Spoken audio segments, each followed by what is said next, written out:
If you've been watching videos with titles like 11 Best B2B Marketing Strategies for 2026, you're probably feeling a bit overwhelmed by how many of them you'd love to do, but just do not have the resource or capacity to take them on. And so maybe you're feeling like a bit of a failure. This video is going to undo a lot of that. I am going to share what I believe to be the best marketing strategies for 2026 after being in the industry for 20 years.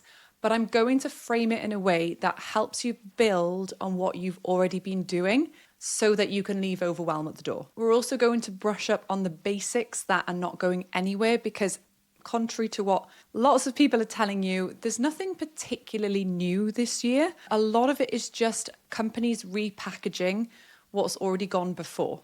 AI is a big change, particularly in relation to search and how that works.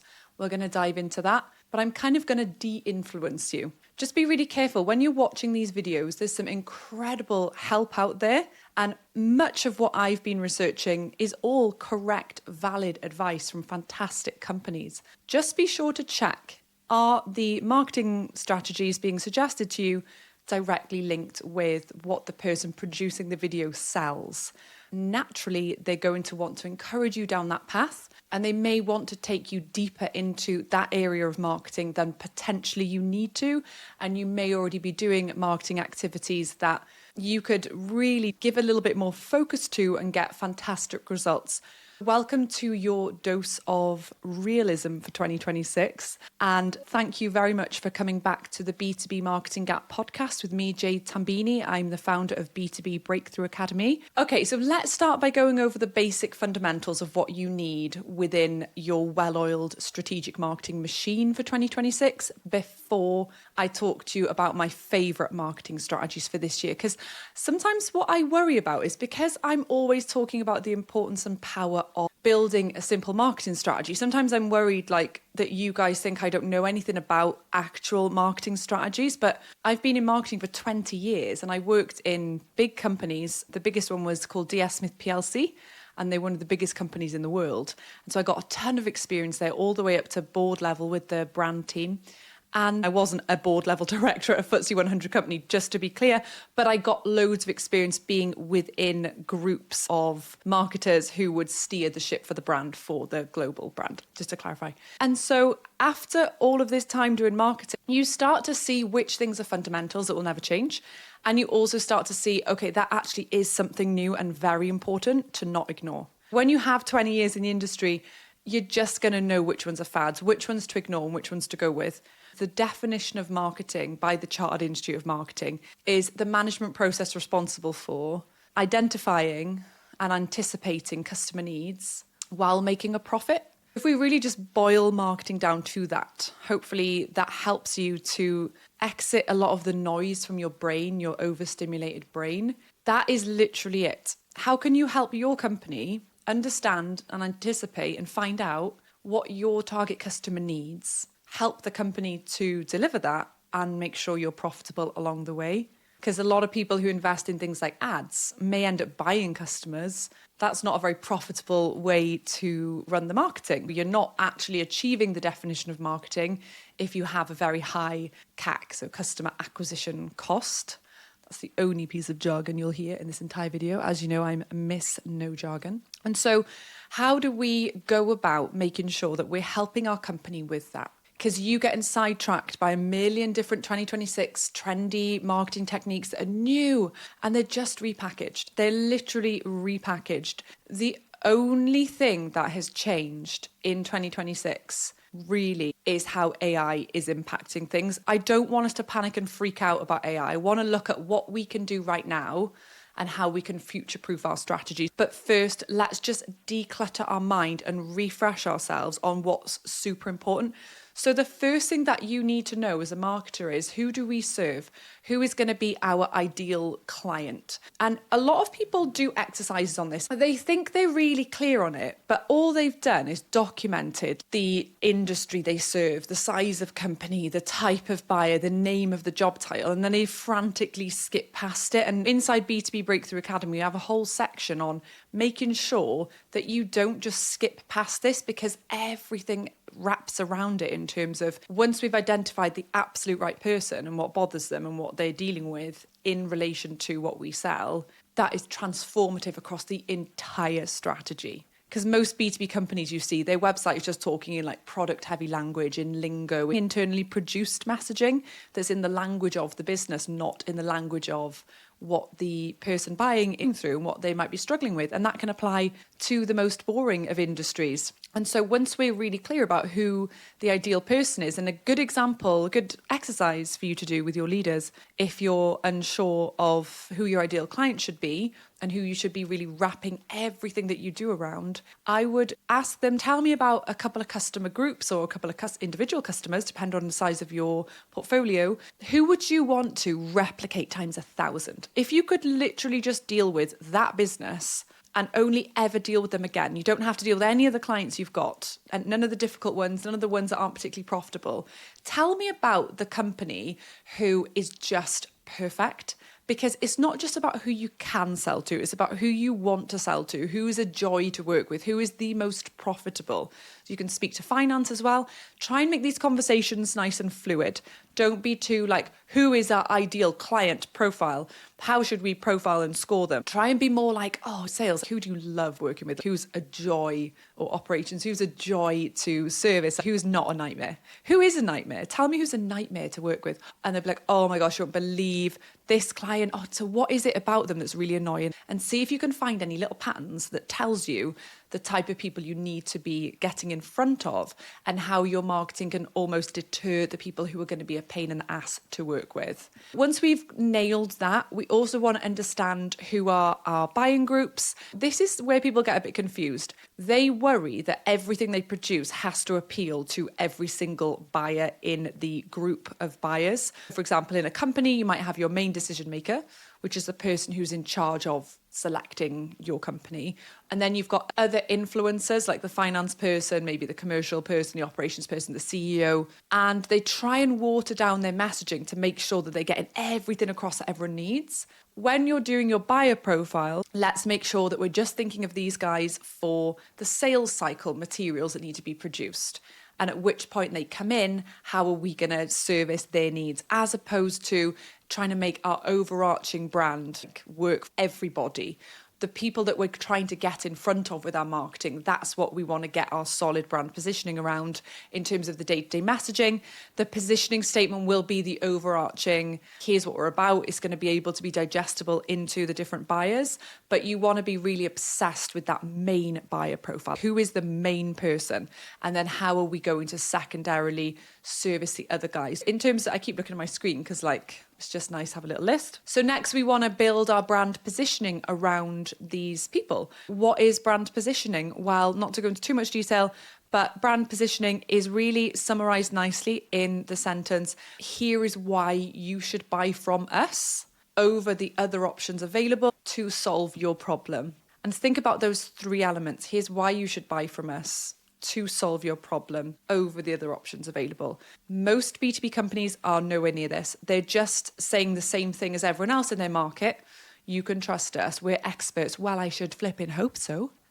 That's an absolute basic. It's called a hygiene factor in the positioning world. By figuring out who the person is that we can really help and that we really want to work with, and then doing some insight work to figure out from their perspective what issues have they got going on, what really frustrates them about the ways that people in our market operate, what do they want more of, is that aligned with us, and then get our business set up to absolutely laser focus. How can we make everything about doing this stuff, what these people want?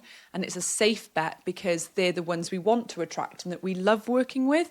There's no use building your business and changing your business around people that aren't an ideal fit for you. And so then we've really got to think about how that overall positioning statement, and there is a kind of whole positioning process that I help my students with inside B2B Breakthrough Academy. But no time for that right now. I could do a whole other video on it. The next step is looking at, so what is the messaging hierarchy at each stage of that buying journey? How are we going to talk to them? And I don't want this to kind of fluster people. This is absolutely something you are supposed to outsource. the volume of marketers attempting this on their own and having terrible results. Looks glossy. Maybe you've got a local design company to make a beautiful website and you've overhauled the messaging, but you did it yourself. I guarantee, unless you're a positioning expert, you have not done the process correct. A good example is how many customers were spoken to during your positioning process. And that will usually give you the answer that you need. And so what we want then is a website that's going to truly serve these people, serving up the information they need as and when they go through the site. As a tick box, making sure that whatever your website is set up as, it is SEO friendly and it is helping nurture a journey for the people visiting, making sure that we are going to rank in search engines, that we've got all the right information where it needs to be. And again, hiring an SEO specialist, preferably in 2026, one that has got very strong AI capability as well in relation to how we're going to be optimizing for AI platforms as well going forwards, because this is becoming a big thing now. And what we also want within our overall simplified marketing strategy, think about what I just talked about. Those were not separate pieces flying around. Those are condensed things that all are from the same thing. And so what we'll do is build brand salience. Brand salience is the most important thing in B2B marketing. It really talks about the idea of brand salience, which I'm in love with. And I think my whole business is built on this. I hear from you guys so often that you're like, there's some people who for 3 years have been like, I just really want to take your course. I really want to join the mentorship. I just trust you so much. Everything you talk about is great for me. And I'm sure there's people who don't feel that way, and that's great, because then the wrong people are moving away from my brand. So that means there's a solid position. People who want quick, like here's the best, quickest way to get a sales lead, which never usually works anyway, but people like hearing it. So those type of people don't tend to be attracted to my content, which is great, because I don't want them joining the program, because this is about long lasting results and some quick wins along the way. Brand salience is sort of defined as, it's like this idea of when you need something and you think, who's going to help me with that? It's the people that come to mind for you. And so if you can get really good at nurturing people, building trust and authority with them, this is going to really improve your brand salience. A really good example of this is my husband runs he does project management and budgeting for developers who are going to build hotels. Say you wanted to build a Hilton, and then you'd go to my husband and be like, what's it going to cost? Is it feasible on this piece of land? And can you project manage it? Their company was getting frustrated a few years ago because they were like, why is it that I'm driving all around our territory and these buildings starting that we know the people, we've got a great relationship with them, but we weren't considered or invited to quote for that particular job. And I'm like, brand salience, you did not come to mind for them when it came to wanting to ask for quotes. And in B2B, that is such a strong example, because when people first start out, they're like, oh, it's all about, this is my favorite. Oh my God, I can't wait to talk about this. This is my favorite thing to get mad about in B2B, because your CEO has probably said it. In our company, it's all about relationships. It's all about person-to-person relationships. And that is true. That is wonderful in the first couple of years when you've got 20 people to keep on top of and you can meet them for a coffee every now and then. You can get together with them. What happens when you're 12 years into a business and you've quoted like 3,000 different individuals? What do you do then? How do you, without marketing, keep front of mind? If you have ideas, if your leaders are doing it, let me know.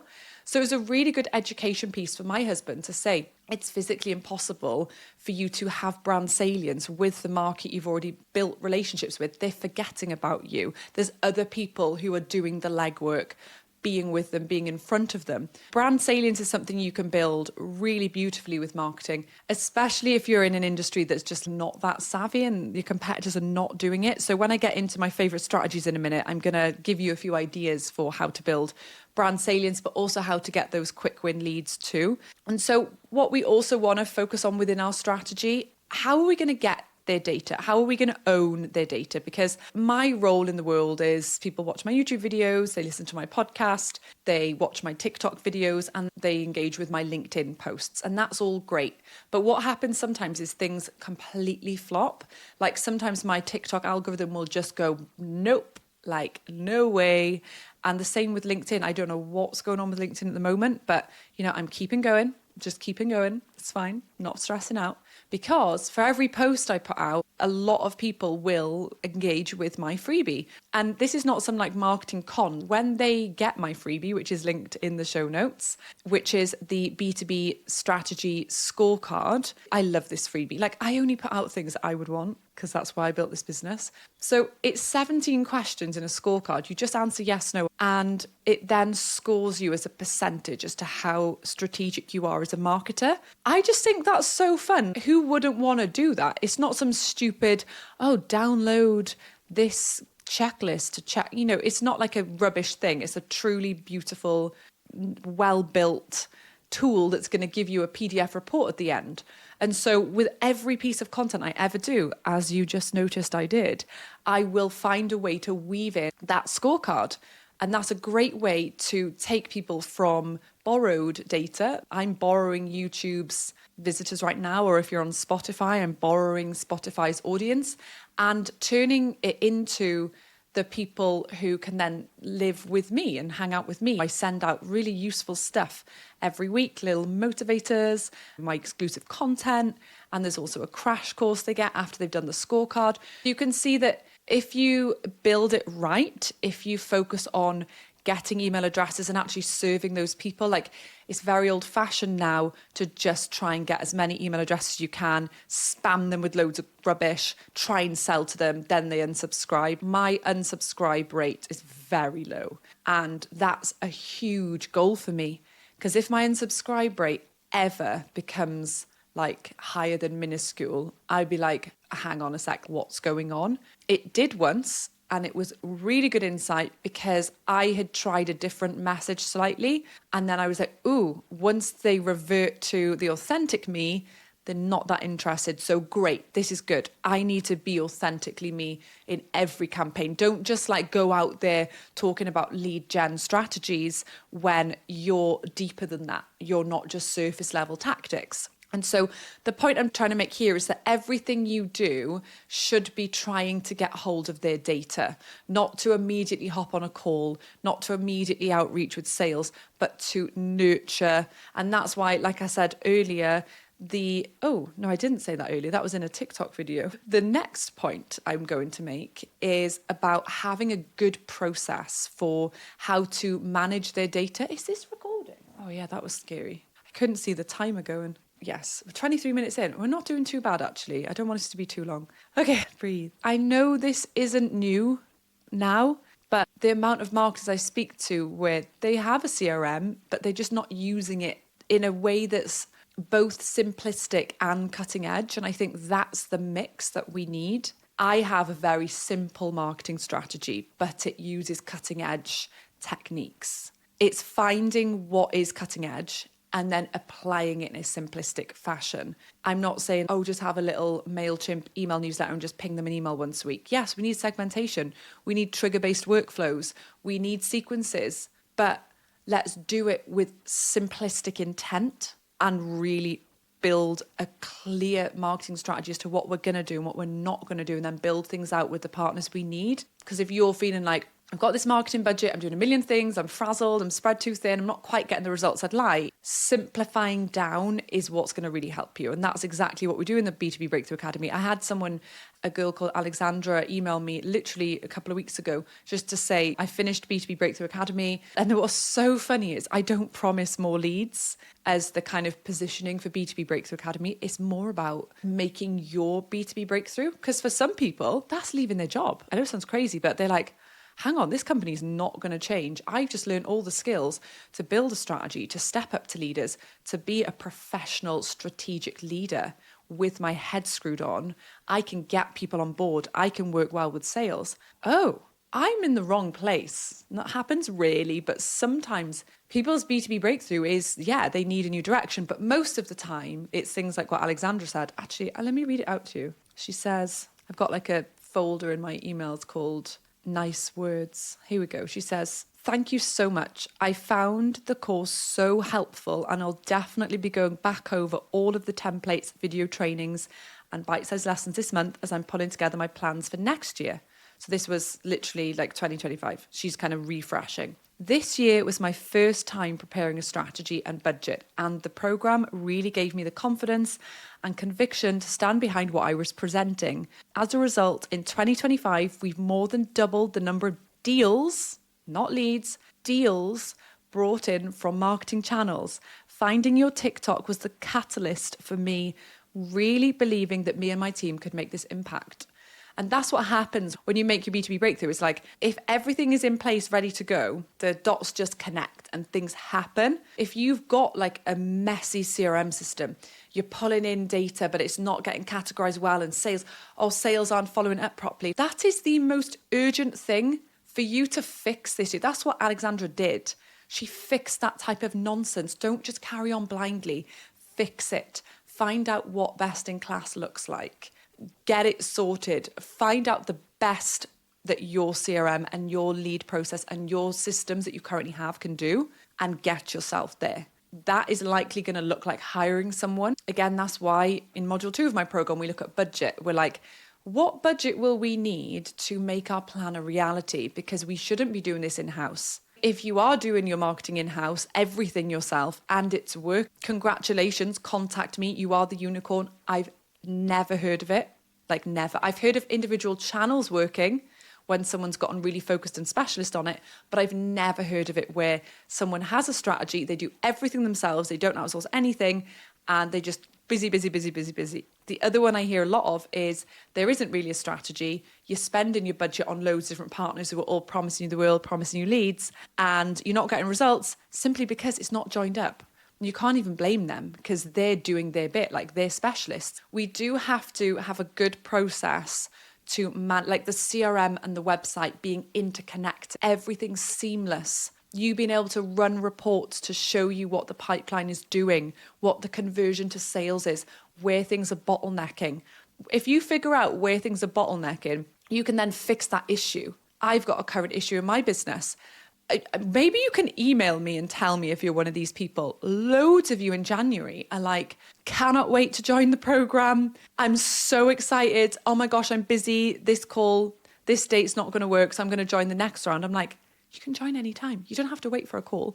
But for some reason, loads of you in January, and now it's February, have ended up back on the marketing task wheel, like with a ferocity I haven't seen before. And I'm a bit worried because I'm like, guys, it's February. It's February. There needs to be a trip switch where you go, no more, I'm not doing it anymore. I need and however you do it, I want you to join my program, obviously. But if you're just sat there going, oh, next month, you are going to lose another year. I've had people talking about this since 2024 with me. I can't wait to join. And I'm like, do you know what? You know what needs to be done. And you're not doing it. And it's time to have a serious conversation with yourself about being stuck on the hamster wheel, because it ends up that you're enabling it. Once you know the issue, once you know the business needs to slow down and simplify and do it right, and you're just carrying on with that because it's easier, at least own it. Let me know where you're at. Let me know if you're one of the people who's like procrastinating joining, because I'm never going to push someone to join who it isn't right for. But if you're one of the guys who's like, I'm in, and then you don't, I'm like, where is she? Like, where's she gone? Why am I waiting for you? So what we need after that is we need sequences that are going to nurture people based on where they entered and what they are up to. This is huge, right? This is one of my favorite things for 2026. I'm talking about, I want welcome sequences. Once you've started working with us, I want a welcome sequence. Here's what you can expect from us. Here's how to feed back into us. Here's how to escalate if there's an issue. Here's what we're going to do. Here's our values. Here's how we do things. This is what you can expect from us as a company, as a team. If you don't get it, that's not okay. Tell us. Like, here's what's happening next. Here's your welcome pack. That sort of stuff, gorgeous, because it's more expensive to find a new client than it is to keep the same one. Start as you mean to go on. We also want to have nurture sequences. What if they've gotten your freebie? What are you doing next? Have a sequence, maybe a 30-day sequence with 8 emails, and you're first of all giving them something additional. So my sequence looks like this. I'm happy to share this with you. I am open book. I had feedback on a webinar once. Someone said, oh, it just felt really like she wanted to sell me her program. I'm like, guys, I have to eat, and I need sushi because content creation is hard. Like, people don't always realize, creating content all the time for free, I have to talk about my course or the channel stops, because yeah, I'm passionate about it. I built it based on your demand. Sometimes I'm going to talk about it. I'm sorry, I'm not HubSpot. Like, HubSpot can just give you tons of free content, and yeah, it's also to get you to buy, but like, you know, this is just me hanging out, and then when students join, I'm able to continue. Although on a side note, I've been doing more negotiations with brand deals recently. They are really great for helping me continue with my content and not having to worry so much about whether or not people are joining the academy or not. I really love doing brand deals with partners I trust. I've got one coming up with LinkedIn. I'm going to Norway to talk at a conference soon, which is so cool. I've been wanting to go to countries in that area for ages. If you're from Norway, let me know. I'm going to Bergen. That's so fun. And things like that, they help fund the content too. Anyway, so my sequence is you get the scorecard, then it gives you your results. So you get a PDF telling you, here's where you need to focus. Then to help you overcome those issues, my sequence a few days later sends you a crash course completely free, and it's a video training to outline the 6 stages of building a simple strategy, and there's a guide workbook as well. I'm genuinely scared at the moment that, like, I always flip-flop between how much value I give away, because a lot of the time people will message and be like, hey, I was going to join your course, but your freebies are so great, I just don't need to anymore, thanks for the transformation. And I'm like, well, I am really happy to help, to be honest, because I don't want the mentorship to end up flooded and too busy. For each call, I have about 10 people live, and then the rest of the people watch on replay, whoever's active in building their strategy. And that's such a nice number because we can focus. So anyway, after the crash course, then it goes into letting them know a little bit about who I am, what I'm about, why I'm here, sharing some more valuable content, gives them a couple of, or you, if you're in that nurture sequence. Then I go into, here's some things you can do today. Try this. Here's how to set objectives. Then I'm like, here's Holly's story. Let me show you how Holly doubled her budget through being in B2B Breakthrough Academy. Then there's a couple of emails that just say what it is. You get all these on-demand video trainings, all this stuff, live calls with me, community. And then it's a soft sell, asks them if they want to join. And then it just takes them out. And a week later, they join my normal emails that go out, which are like, for example, this episode will go out on my email list. So it's not at all pushing anything, but it's important because if they just join my list and then just get my like little emails here and there that are helpful, there's no kind of building up that positioning in their brain of who I am and how I help. There's no setting me up and making sure I'm downloaded into the right place in their brain. You need sequences that nurture based on where people are at. And I learned a big lesson recently. I've got 2 channels. TikTok is me like picking up my phone, talking into it and posting. And LinkedIn is where I take the themes from those videos and put them into a text post. Because I think text posts, that like LinkedIn are pushing video, but whenever I post video, it does nothing. So anyway, I'm just going to be really vulnerable with you here. I started posting loads on LinkedIn a few months ago, and I was like, this is my main channel now. I'm getting so many people entering my sequence, my email nurture sequence. And the thing that I was promoting in November was a January reset webinar. And the idea was like, come along, I'm going to help you declutter your marketing. And so what I notice is that when I've done webinars in the past where TikTok is my primary channel, because ultimately people are buying into me, like they see me and they're following me and they like how I am, when they then join like anything webinar based, it's like, I have had people be like, oh my gosh, like it's so cool to meet you. I've been following you for ages. LinkedIn text posts were giving me really good forms completed, which is not, I don't call that a lead. A lead is someone who's downloaded my leader's guide, who's visited the website several times, who's clicked on my cart several times. That's a very good lead. But someone who's gone for the scorecard or signed up for the reset webinar, that's not a lead. That's a form completed, is how I see it. 500 people through purely organic content posting over a 4-week period signed up through LinkedIn for this webinar. I was like, it was like a little test. I was like, beaming. I was like, wow, this is cool. Now, 500 people signed up, 200 people joined, which is great. I'm happy with those numbers. That's normal. And lots of people watched the replay. And then within that session, I was like, there's loads of you asking questions here. Tell you what, while we're live, you can join a bonus VIP Q&A with me. And so I shared the link and 120 out of those 200 signed up. I'm like, blimey heck, these are good funnel numbers. So people came to that. And then 2 people joined B2B Breakthrough Academy off the back of it.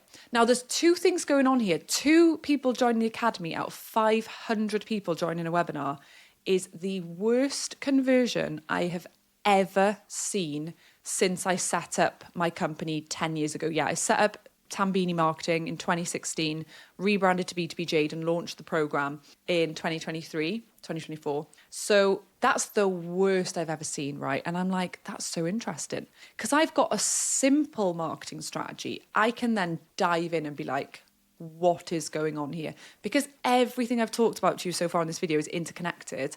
I can go, what is going on here? What has happened? So there's 2 things the data is telling me so far. The first thing, TikTok people have often been engaging with me longer and we've got that conversational flow and they feel like a bond to me through the video nature of the content. So when they sign up to the webinar, they're like, I love this. I want to take this a step further with Jade because we're getting a bit of a vibe going on. LinkedIn faceless text posts you've never seen before but resonates with you. There's a free webinar. I'm joining it. The first time you even see who I am is on this webinar. So I'm thinking there's something going on there in terms of, first of all, just looking into it. Of the people who joined, the person who converted immediately was via TikTok. And the second sale was via TikTok too. But most of the people who joined the webinar were through LinkedIn. So there's me last month thinking, oh my gosh, LinkedIn's a new platform for me. It's amazing. I'm getting so many people joining my webinars. But the conversions have not pulled through. And that is why vanity metrics are honestly important to understand, because I would have been better off having 50 people who came through TikTok join my webinar than having most of them through LinkedIn. And the second thing it's taught me has disappeared from my mind. Hang on a minute. I'll just think. There were 2 things. I hate when this happens. Because it was a really interesting point. Right, hang on, come on. Maybe I just talked about both of them in one go. Doesn't matter. Okay, and then the next thing is we need to be reaching out at the right time. So we do need to make sure, again, that our systems and processes are right because we need sales to reach out when the time is right. I've been guilty of this. I don't ask for calls enough because in the past, people just like enroll into B2B Breakthrough Academy. I think people are taking longer and they're researching harder now. And sometimes when they're asking me questions, I should be like, should we just hop on a call?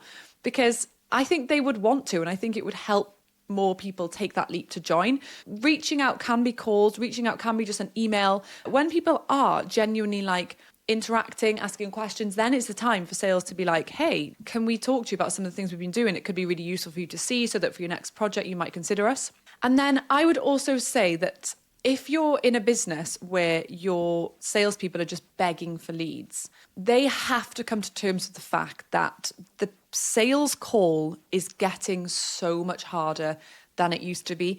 This is undisputable. People are researching far harder than they ever have. I mean, with AI now, you can do much more personalized search. You can figure out a challenge you're facing like literally on your own. Before, we could find a blog that was roughly relevant to us, whereas now we can be like, I've got this issue with my compression units. They're not connecting correctly with this, whatever that means, something B2B. What should I do? Who's the best people to help me in this region? And that's where the kind of AI SEO is going to become bigger. People are researching harder now. They don't want to just sit on a call and get told things that they can find out for themselves. Try and get your salespeople on board with building brand salience, but at the same time, make sure that they are checking in with long-standing contacts that you've been nurturing. Be like, look, now's the time. Get in there, get meetings. They need to be talking to people when they're in a position of, I'm good to hear from you, like you've built trust with me. To finish the video, I'm going to just tell you a couple of my favorite strategies for 2026, with the caveat that you really need to build a simple strategy. If you need any help with that, head to b2bjade.com/breakthrough-academy. You can learn all about the accelerator. It's very important that however you do it, whether it's with me or someone else, but I will say that mine is the only program built specifically for B2B marketers who've gotten lost in theory and concepts and just the flurry of try this. You should be doing that. You should be doing this. That's just the caveat to say, because I just want to show you that I do also care about individual strategies too. This is just inspiration. My first one is using YouTube as a kind of central hub for your whole marketing. Having your subject matter expert talk about things on camera that is going to be very valuable to your audience. Earlier on, it shouldn't be an issue if you do these steps. We talked about who your ideal buyer would be, what they're going to care about, and you've got clear positioning. Don't be tempted to jump around and talk about millions of different things. Like, talk about the same thing and bang on about it for freaking ever. Think about it, you guys. If you've been following my content for a while, I have only ever spoken about why you need a simple marketing strategy for literally 10 years. Feel free to scroll back in my content, like comment if you can see anything that's not talking about that. People think they have to jump around. They have to talk about trendy topics. Do not. Come at it from different angles. Here's some mistakes people are making. Here's what we fixed. Here's how to do that. Here's a problem. Here's a solution. Here's 10 things you didn't know about this. Here's an in-depth look at that, but always on the same topic. YouTube video as the central hub for the whole strategy. And then what you can do is use really good tools. Like, for example, I use Descript for my video editing. And what's cool is it makes the transcript and you can just edit the words. So it's like literally you've got a typed up document that is your video and you delete words and it deletes the footage. It's amazing, but that's not the most amazing thing. You've then got your transcript. So the transcript can be used to recycle into more of a content plan. Maybe you do 2 videos per month. I would say do more than that personally, but start there. Have it on themes that you've pre-agreed as your content plan for the quarter, and then have a plan that's supported by email, social, so that everything you do content-based is fueled by those videos. And then that leads me nicely into hybrid events. So this is one of my favorite strategies for 2026. And it's been going on for ages, but I'm just saying do it. If you're already doing events, make sure they're digital as well. So when you're there, build in what your YouTube content's going to be. Hire a videographer, video person, a filmer. Why am I forgetting this word? Hire a filmer. Hire a filmer to like capture things that are valuable to your audience, not just like some stupid video with music that just shows you at an event. That's not interesting to anyone. Have it like the opening line is, the biggest reason people are having issue with their accountancy software is not because of this, it's because of this. And we've got our expert here to talk to you about it. Here's 3 things you can do. I know that's a bit 2021, but just think about it. So in like basically having in-person events and turn them digital and have them fuel your whole like content plan so that it's not wasted. It's not like events and offline is here and online is here. Oh my gosh, I need to meet with my students soon. We've got our mentoring call soon. But this is great. This is warming me up. Okay. Seamless, personalized experiences. Right. So like I love Adobe. I work with Adobe. I do partnerships with them and I love everything about them, right? And they're all about the personalized experience, and technology and AI can do this to unbelievable results now. It's literally like an automated buyer journey for every single individual person based on exactly what they do, exactly their needs, how they're profiled. Now, we're not starting there. Let's start where we are. Maybe you can make some small changes, connect everything. Giving a seamless, personalized experience could just look like when they fill out a form on your website, the email is automatically triggered and everything is really nice and it flows. And the messaging on your site is the same as the messaging that they get when they become a customer, is the same as how they're spoken to on the phone. That seamless experience is what people are coming to expect. The other thing I want you to focus on for this year is reducing alert. I'm going to use a piece of jargon here right now, but I do think it's a good term. I'd say jargon because I hate how everything gets branded as a certain thing. And I used to always hate hearing people talk about CAC. We reduced our CAC by 83% in 4 days. It used to drive me nuts. Like, talk normal language. So CAC is just customer acquisition cost, which just means how much does it cost us to win a customer? That's it. Why do I have to say CAC? Tell me why. I think it's to confuse us, to make us think we need to pay people to do things that like we can do. Reducing the cost of what it takes to acquire a customer. If you are spending on ads and you're essentially buying customers, I'm talking about things like that. I don't use ads. My work is all organic. So my costs are more like subscriptions and tech and tools and freelancers and things like that. But I do just want you to find out, first of all, what your CAC is, your customer acquisition cost. How much does it cost out of your marketing budget to win a new customer? And see if you can focus on reducing that through productivity tools powered by AI. This is a good year to start to declutter and clean and tidy up and see, well, look, if we're paying an agency loads of money for that, but AI can do it instead, or we can simplify it with a new productivity tool, not stripping out anything that is super valuable, but they will be things you might be able to focus on. So that's a good one. This one's going to shock you. direct mail, the most old school one in the book, but I reckon that is a good one. It's so easy to get hold of the right people. If you're hyper targeted, you're getting the right people in your addressable market and you've got their addresses and it's going to land on their desk, and you pull together something that is not just a sales flyer, something that is valuable, something that is like, that's going to help them. For example, at the moment, I'm just about to go ahead with someone who is going to help me completely rebuild my entire data management systems. At the moment, I have a big challenge. It's causing multiple bottlenecks in my business where I'm going back to people on LinkedIn, I'm going back to people on TikTok. I don't really use Instagram, and emails and my support inbox, and people comment on YouTube, people comment on the podcast, and everything is just kind of like, bleh. There's so many things in my business that could be fully automated that are still a little bit clunky. I'm not old-fashioned in my setup, but I do have to work on it. This team are going to be helping me build it all out and flesh it all out so that everything's just in one place in a proper custom. So I've picked someone, but there's loads of needs I've got going on at the moment in my business, and I would pay people if I felt confident. My issue is like, I'm a perfectionist, so I will do things myself unless someone can show me they would do it better. And a lot of the time I'm not finding suppliers who are able to get that across to me. But if a direct mail landed in my work address, I'm at home at the moment, and it was like, this is a guide as to how you're going to reduce the likelihood of your emails ending up in the promotions tab of people. Because when you guys get my freebies, a lot of time I'm going into promotions tab, not all the time, and it's like, you literally double opted in, like you want this, and then you're like, hey, I haven't got it.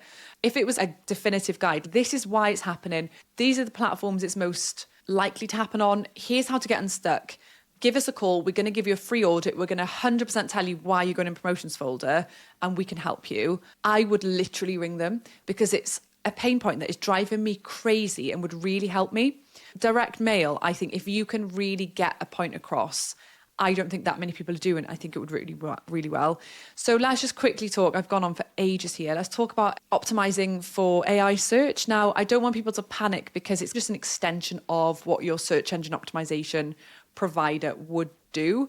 I think the difference is that where AI is finding its data and information to decide who to recommend. Ideally, you want it so that if your buyers are researching on AI, and then they say, well, who can I work with? Hopefully your name would get mentioned. What I'm seeing from the data I've been exploring is that brand websites are not really getting referenced the information they're gathering. They're searching third-party websites. So maybe there's an article written about you or review sites comparing you. In line with this, I think digital PR could be quite important for if SEO is a core part of your strategy.